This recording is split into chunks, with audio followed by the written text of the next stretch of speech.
to all Iranian patriots, keep protesting. 2026 igihugu cya Iran cyahindutse imbaga y'inkuru mbi ku isi hose, aho imyigaragambyo y'abaturage yahindutse urugamba rukomeye rudasanzwe, urugamba ruvugwa nka kimwe mu byago bikomeye kuva mu 1979.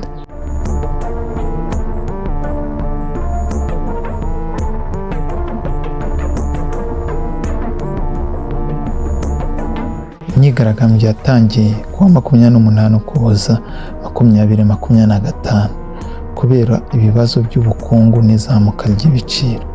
Byihuse yahindutse gusaba impinduka mu butegetsi, maze perezida n'abakuru mu gisirikare bafata ingamba zikomeye.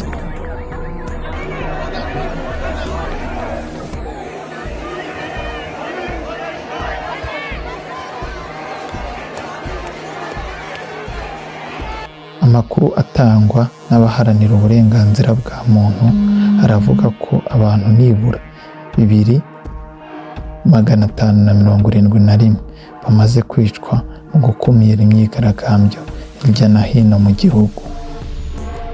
Iran yo yemeje ko hafi abantu 2,000 bamaze kubabazwa.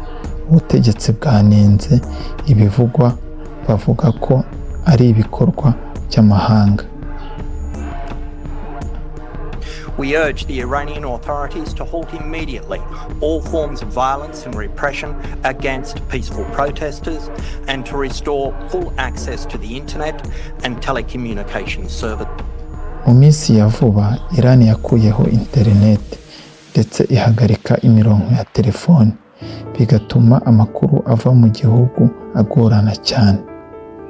Gusa ubu nonaha leta yagaruye zimwe muri system aho umuntu ashobora guhamagara hanze, ariko ntabwo abantu bari hanze bashobora guhamagara imbere mu gihugu.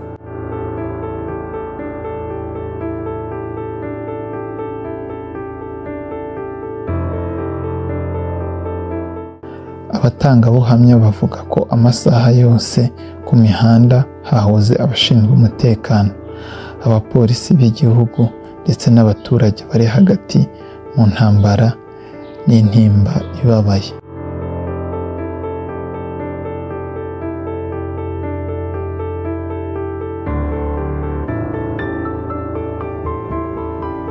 Umuyobozi wa Leta Zunze Ubumwe za Amerika Donald Trump yavuze ko help is on the way, ndetse asaba abaturage gukomeza imyigaragambyo.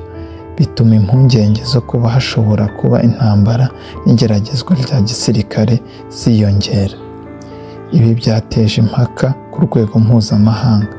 Bamwe bafata iyi nkuru mu buryo bw'ubufasha, abandi bashimangira ko ingaruka zishobora kuba mbi cyane mu burasirazuba bwo hagati.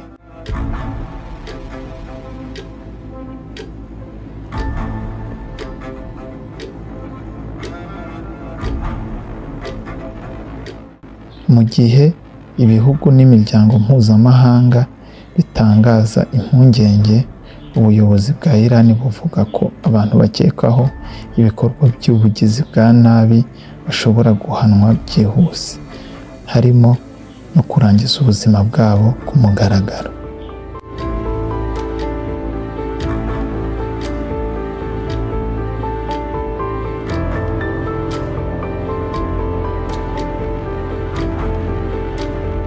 Amakuru ahamye neza ni uko abantu benshi bari mu gihugu bari muri iki kibazo cyugarije ubuzima n'uburenganzira bwabo.